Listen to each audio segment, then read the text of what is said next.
What is up, Fathom Church, and welcome to the Going Deeper podcast. This is your host, Kyle Knight, and these are just conversations we love to have to hopefully help you go deeper in your relationship with God. I'm in our podcast studio. Karina Bost is out, but we have our worship minister, Amanda Blehm. Hello, Amanda. Hi, Kyle. How are you? I'm good. Glad to be here. Good. And we have Chris Martin, lead pastor. Wow. Sorry, I'm really excited to have Amanda here.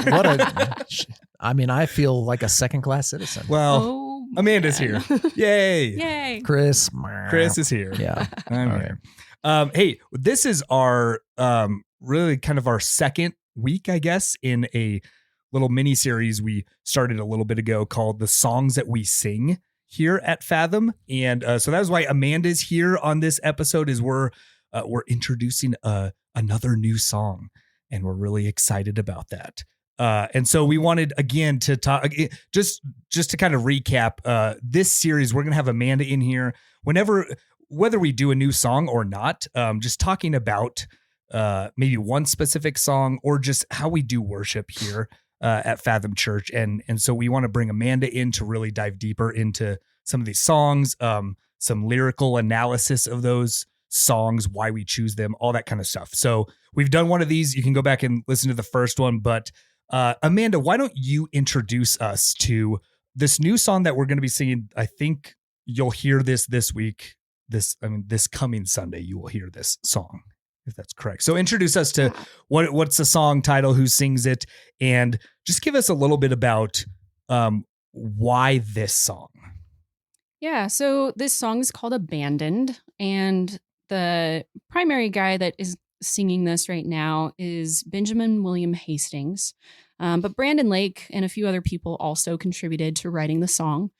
And it's one that we've kind of wrestled through for a little while now, trying to figure out like, hey, is this a good fit? Is this kind of compelling to us? That's one of our criteria that we work through. And there was a time that we listened to it and we were like, this kind of feels a little bit too I-centric for kind of what we're looking for right now. Because sometimes that's a tricky balance to find of like, where is this praise and worship Jesus-centric and where is it a little bit too much focused on me? And so we want to find that balance. But right now with where we're at kind of in our sermon series through Matthew and a couple other things that are going on, we felt like this was a really appropriate time to introduce this song. And it really does talk about worshiping Christ with abandon, and being able to just lay down everything before him, which I think is just such an important theme for us to be able to keep in our minds whenever we worship. So, yeah. That's good. And just like a quick note, we will link the YouTube video to this song down below this, or Spotify or whatever, just all those things. If you haven't heard the song, pause this now and just listen to it so that you can. Yeah, we can't like play it on the podcast or there's little thing called copyright. Yeah. Yeah. They'll be out to get our little podcast. You really should pause it and listen to it, because that'll help in terms of us discussing. Totally. And we're not going to sing it. At least I'm not going to sit here and sing the song for you. So go listen to it on your own. So maybe just first kind of initial thoughts about this song. Chris, what do you love about this song? And we'll get into like some of the other like specifics of this song and what else that can lead to. But what are your first thoughts on this? Yeah. So Amanda mentioned that we were hesitant. I was kind of hesitant of this song. I think you brought it to me and I was like, it is kind of a me-focused song, which it can be a problem if all we're singing are songs about us, because that's not the purpose of worship, but that is a purpose of worship, right? So I think I may have overreacted immediately to it and just was like, nah, it's all about us. But listen, in our reflection song, in our examination time, and actually if you read historical hymns, there's a lot of self-reflective, introspective words that we sing. I mean, Come Thou Fount is my favorite hymn, and Prone to Wander, Lord, I feel it. Prone to leave the God I love. It's not just about him. It's about how I interact with him. So that was my first take on this song was, it's pretty me focused. But then upon a second listen and thinking through thematically what's going on here, I actually think it's an appropriate song to balance some of the stuff that we've been adding to our playlist as of late. So I really like it. Let's remember the 3 categories that we look for. We're looking for, is it true? Is it clear? And is it compelling? Right? So is it true? Does it actually contain biblical truth? Is it clear? Right? It's not murky. It's not overly artistic for the sake of artistry, where it loses perhaps some of the clarity that we're looking for as we instruct people doctrinally and theologically through music. And then is it compelling? Is it singable? Is it congregational? Does the style fit? And even then, do the themes fit kind of where we're at? So we've already kind of talked a little bit about the compelling piece, but I think when we look at this song, it checks all 3 boxes, and we can dig a little into some of the certain phrasing and stuff. But I think it's a pretty rich song as I've worked through the text. I don't know. Do you agree on this, Amanda, or do you think it's totally flaky? I mean, if I thought it was totally flaky, we would not be doing this. We would not be having this podcast. Good. Yeah. So there's a couple of online tools that I use sometimes when I'm thinking through songs, and one of those is something called the Berean test. And I don't always agree with how they evaluate songs, and I certainly don't just jump on board with everything that they think is good and right. But it is helpful to kind of see their analysis sometimes. And so I was even looking at that when preparing for this podcast episode. And they did a really great job of breaking down like each one of the verses and showing all of the scripture that supports where we are getting these lyrics from. And it's actually a quite rich song. It feels like it doesn't have that much theology in it, but it really has a lot. And it captures emotion alongside it, which I think is a really difficult combination to be able to have. Because I think both of those are so important. We've got to have our head and our heart aligned in these things, because if we get too heavy into one or the other, it can cause issues. And I think the emotion of this is the most compelling part to me, because especially in that chorus, it's a great cry out to God kind of song. And I always appreciate those. I'm a big singer in my car, not so much the shower, but I love being able to just cry out to God and just scream out to him like I'm completely, deeply sold out, sincerely abandoned. And my hands to the ceiling enamored. My one life endeavor to match your surrender, to mirror not my will, but yours. Like, I think that those are just such incredibly helpful lyrics to realign my heart with the Lord's, especially when things are going rough. Like, to mirror not my will, but yours is such a key phrase that I often think about. Because there's so many things in my life that, like, I don't want this thing that I'm experiencing right now, but I will submit my will to the Father's for his good and right purposes, trusting that he is going to make things happen as he sees fit. Yeah, I think that chorus is really cool. The reason why I revisited this song this week specifically is because of the text that we're in. So obviously we're in Matthew 26, 27, 28 this summer. And 26, we've seen a lot already, but now we're in the Garden of Gethsemane, where Jesus begins to experience at least the most emotionally vigorous portion, save the cross, of the entire Passion Week. And he begins to feel abandonment from the Father. He begins to feel abandonment from his followers. He's already predicted that they are all going to leave him. So the reason why this song really, I think, challenged me this week is because it does almost a flip. Because you can see in some of the lyrics, some of the references back to the garden and then into the cross. But then the idea that Jesus was abandoned so that we wouldn't be abandoned. And then that frees us to worship abandonedly, like to worship from a portion of abandonment. Like that's the play on words that I think is I think it's really clever. I think it's good writing. I mean, it's really good writing. because it's got that we talk about Fathom having two meanings. This has the same idea. Jesus was abandoned, and now we can worship with abandon. I think that's a really cool flip.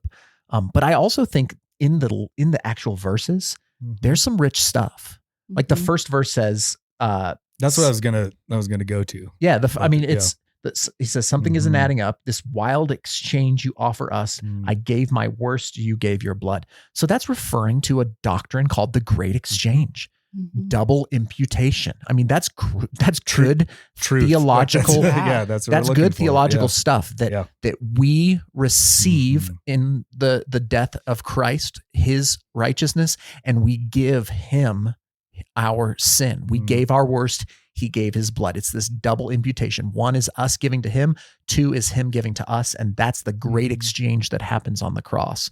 That's great, solid, rock solid theology. Yeah. Well, and I think as we're talking about clear as well, starting a song off like that in just that truth of like, this is what happened. This was the exchange. It was like, I gave my worst, you gave your blood. And it seems so hard to believe, right? But that is the truth. That is what you did. And so I love that it's like, I like how it's, something isn't adding up. It's like, this doesn't make sense. Yeah. And it never will make sense to us what he did on the cross for us. So I love that it's got truth to it, and it's clear of like, that is what this is about. Like, that is what this whole thing is about. And sometimes songwriters can get lost in our worst stuff. And that's where the second verse really picks up the counterpunch, because then he says, like, it says, I gave my worst in the first verse. And then it says, you're telling me I'm worth that much in the second verse. So, I mean, I'm quoting Keller here, but Keller always says, you are far worse than you could ever imagine, and you are far more loved than you can ever dare hope. Right. Yeah. And like that counterpunch of, I gave my worst and you loved me so much that you chose the cross. Like, I think that's again, a beautiful, like, A-B movement in the lyrics of the start of this song.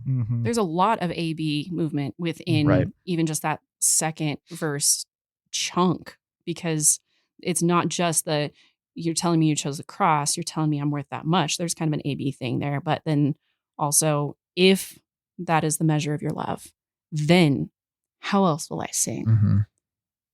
Like, we really don't have any other option but to just completely worship the God who paid for us. Like, there is no other response that he asks of us or that is appropriate but worship. Yeah. And we talked before we hit record, we'll dive into the chorus a little bit deeper. But let's keep going. Let's like skip that for a second and just keep going through the other verses. What else stuck out to you guys? I mean, I think so. I've also got the text Matthew 26 in my brain right now, because I'm preaching that in a few days. But in that or as verse 3 or verse 2a, who knows? But I just can't get over it. What kind of self-control is this? You had angels at your fingertips, but on the cross you remained. So what I read in that is, Jesus didn't have to go to the cross. He had to exercise self-control. The writer of Hebrews says he was tempted in every way, yet without sin. And he was tempted in every way so that he can now be sympathetic. He can sympathize with us when we face these trials. And so I think there's this reality that it's not that Jesus was, it wasn't some deterministic move that he had no option in. He legitimately had the temptation to not go through with this, and yet he chose. He exercised self-control, which is a crazy thing to think about. He could have called angels, which is what he says later in chapter 26. But he remained on the cross. Yeah. He stayed there for us. Again, it's showing his unbelievable integrity in the midst of his humanity. That this is wild how incredibly perfect of a song this is for, because we talked about your sermon to elders or elder meeting last night. And so, yeah, just those 4 lines, like in thinking about this passage of what we're going to be talking about, this is so perfect. Yeah. To sing these things. And then I can do the little fourth bit too. Yeah, the fourth bit of the verse I thought was my favorite piece of that verse was, I can't repay that kind of love. So sometimes we think, mistakenly, we think, because of what Jesus did on the cross, now I owe him. Like I pay him back through my good works. And again, that's a misinterpretation of theology. It's bad theology. Yeah. You don't do bad works or good works to pay Jesus back. You do good works as a response, as a worshipful act. And so he says, I can't repay that kind of love, but I can praise with everything I got. So that's actually, like, if you're asking the question, what should I do when I experience or understand or it dawns on me how majestic it was that Christ died in my place, that great exchange, the fact that he exercised self-control when he could have run and fled, he stayed put for me even when he was fully abandoned. Why? What's my response? It just says, I can praise. I can praise with everything I've got. Like, I think that's our response to the cross. It's not trying to do better. It's not trying to become better people. It's praise. It's worship. It's this abandoned, release of our lives to him. Yeah, I feel like just in my observation of Christian culture as a whole, as well as people around me that I have real relationships with, this is our biggest temptation as Christians, is to feel this compulsion to repay what God has done, or to make it about works, or to try and self-justify. And that's so missing the point. So I think this is really sweet to help. Like we talk a lot about how the music helps the theology move from our heads to our hearts. And so this should be fuel to be able to battle those lies when those opportunities come up for you to say, oh, I just need to work harder, or I just need to do this better. We can be able to fight those lies and say, no, God has done it all. I just praise and I abide in him. And I do these things from a proper place of worship, not from repayment. Yep. And I think that goes into, I don't know, is it the bridge? Yeah. I don't know musical terms. Good job, Kyle. Thanks. Appreciate it. But I think that goes well into this bridge. Amanda, will you just kind of summarize just this whole, with all of that in mind, what you just said, like, this is about surrendering and giving and just laying everything at his feet. Yeah. So the bridge kind of gets broken into 3 different parts. And the first part, I think, is one of my favorites because it's talking about the whole of my heart and the best of my soul, each phase of my life, each breath in my lungs, consider it yours, Lord.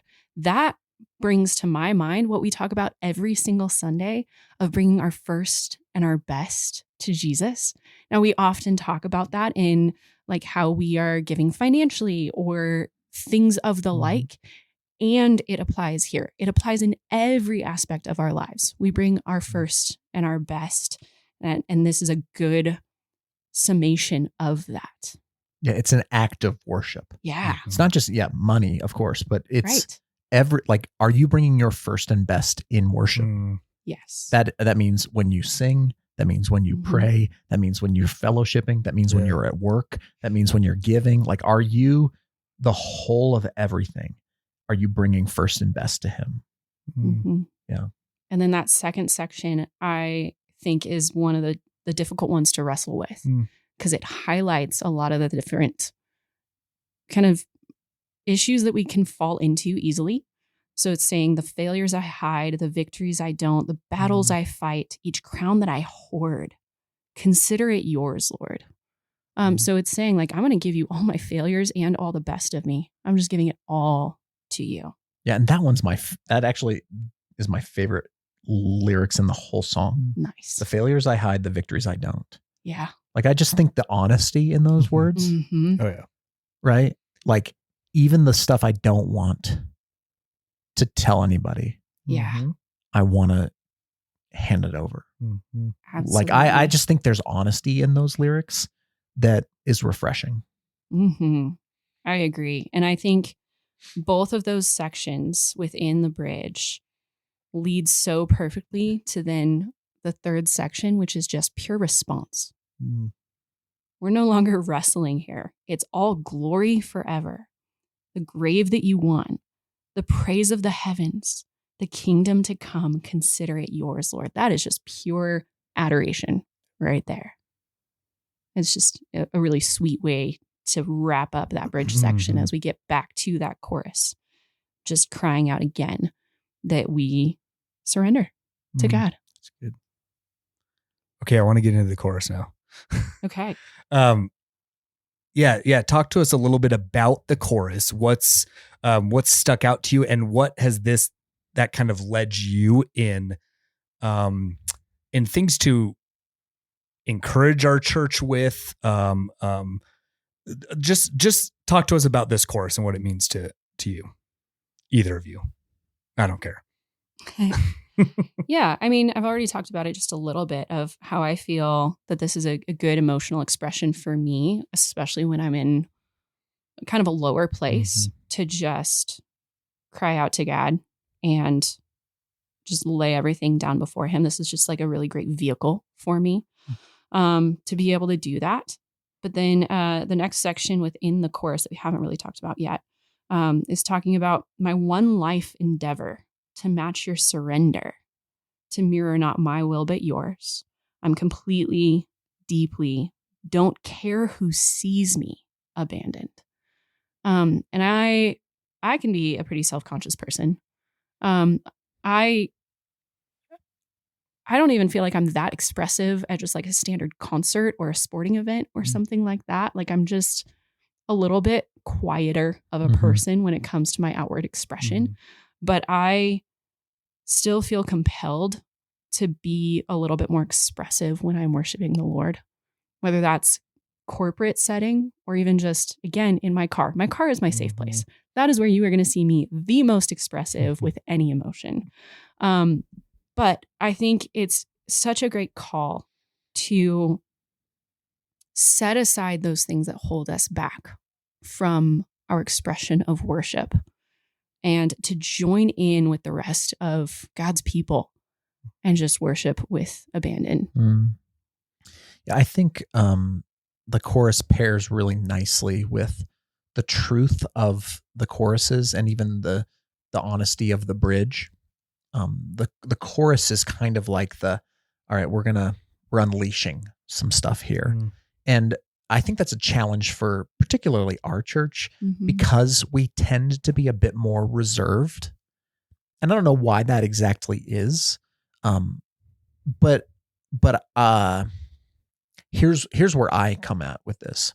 When I think about the theology and the truth of those verses, and I think about the honesty held in the bridge, it does awaken in me something that wants to be a bit more expressive, excited. I mean, emotional, engaged, passionate, like whatever the word is that you want to throw on there. Like when I think about what he did for me, like when I actually meditate deeply on that, it stirs up within me something that is different than just mere, that's interesting. I mean, it's almost like it unlocks something that's like, oh, got it. Yeah. Like it's a deeper emotion. It's a deeper feeling. It's the things that, cause you to cry. It's the things that cause you to feel deeply within your heart. I mean, I'm trying to think of like moments in my life, the birth of my daughter, my marriage, hard things, when I found out that my mom had cancer, like the big moments that just stir up within you these deeper emotions. There are this song and this story of Jesus in the garden and onto the cross does that for me. Mhm. And so for me, this challenges me to say, okay, one, am I sold out in my Mhm. worship? Like if we're talking first and best, am I sold out? Am I completely free? Like he says, hands to the ceiling. And by the way, that's biblical. Like lifting your hands in worship is not just Christian, it's Jewish. Yeah. It's Old Testament. Jews, these, curly Q sideburns, flat brim hats, black, like Yeah. bearded Jewish men, Orthodox Jews lifting their hands to God. Like that's an act of worship. Do I feel okay? Like, do I feel free to do that? Mhm. Do I actually, don't care who sees me? Am I so enamored with and abandoned for Christ? I think this is coming on the heels of Mary, nard bombing Jesus. Like just, Yeah. literally taking her family's fortune and breaking it over him Mhm. to the indignance of the disciples. This follows in the pattern of King David dancing before the ark and his wife being just like offended by that. Like, Yeah. I can't believe you're doing this. And he's like, I'll become far more undignified than this. Mhm. Like you have a pattern throughout Old and New Testament of those who encounter the glory of who God is. And it's like they can't contain it. Yeah. And that's the challenge, I think, of this song for Mhm. me, but then maybe even then for us as a church to say, how can you embody this song and the message of this song and not at least express it a little bit? Yeah. Mhm. I'm not saying y'all have to, bring your tambourines on Sunday because we going hard. Actually, I think we'll escort you out. Yeah. Please don't bring the tambourine. But I do think there is a good and right response that even the most reserved, introverted stoic Mhm. can't help but emote on.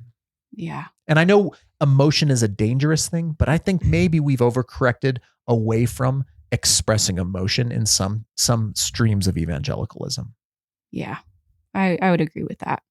I've led worship nights at a variety of different events over the years. And I think youth events are some of the most fun.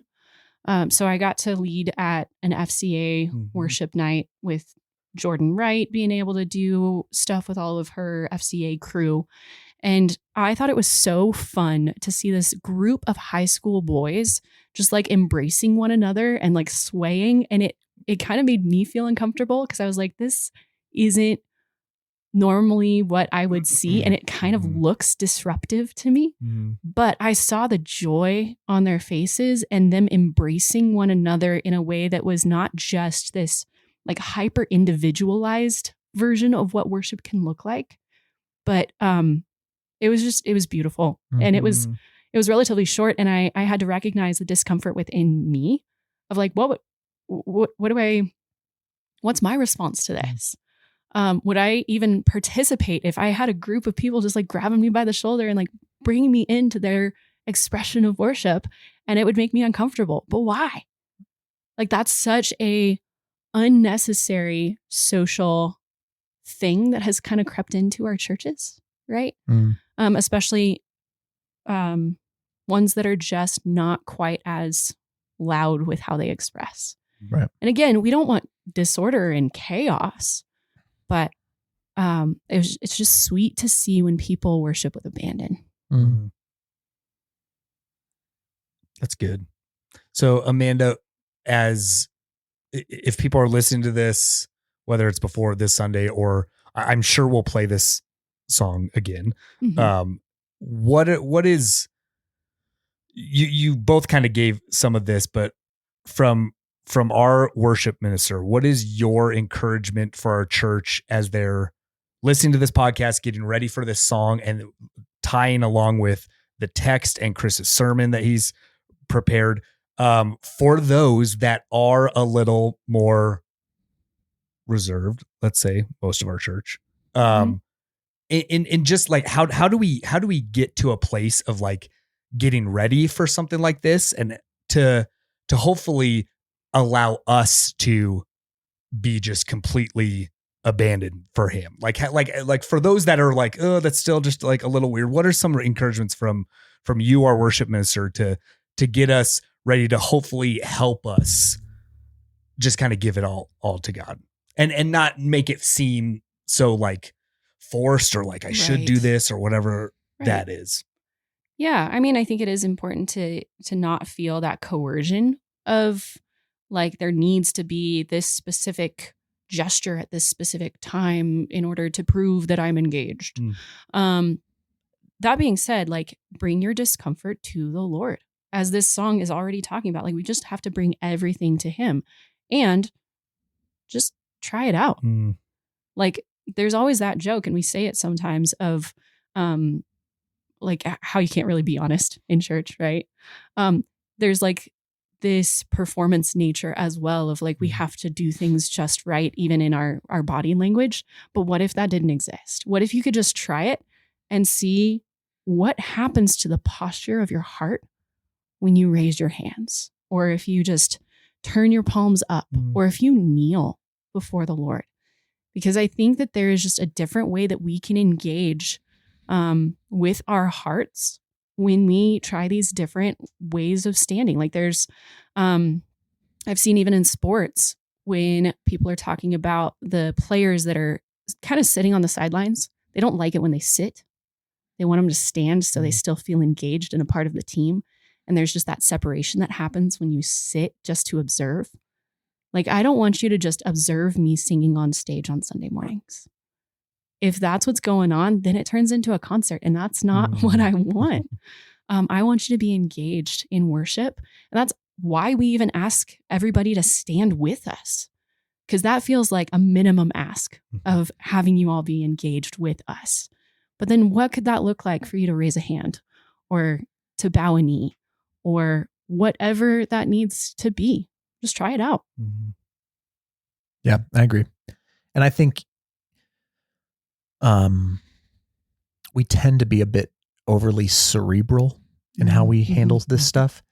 But there is something, we are deeply embodied creatures. And so the physical does unlock something in the emotional and the spiritual. And so I would maybe boldly wager that if you are not worshiping God physically, you're missing out on a portion of what it is.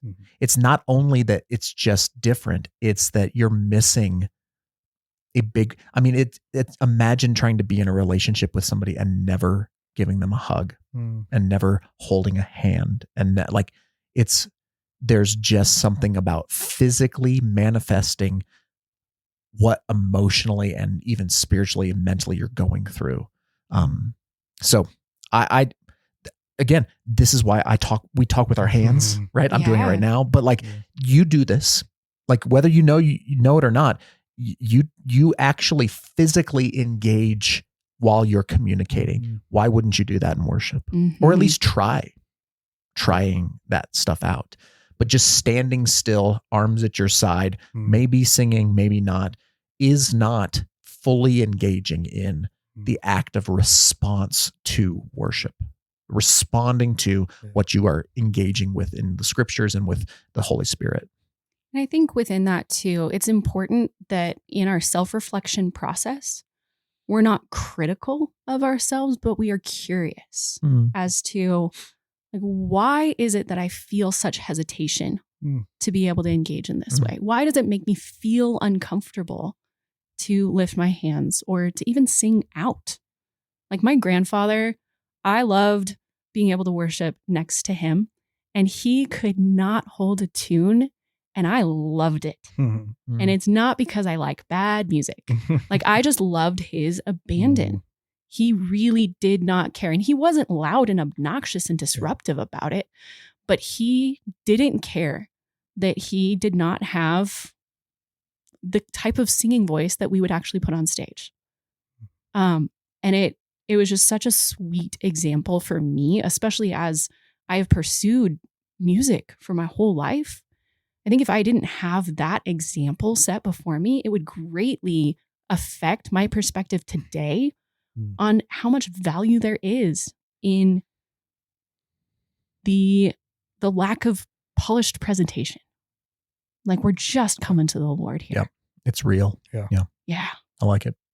Well, and my little encouragement would be to like do what we're doing with these songs. Like I feel like even if you're so academic, so cerebral, so heady, if you really read what you're singing and studied these songs and believed it, like to me, reading through all this, knowing what the scripture is about and everything, and tying all that together, like how could you not, even if you're just all up here in your head, how could you not take that and reading these words, it turn into some kind of emotion, surrender, everything for God.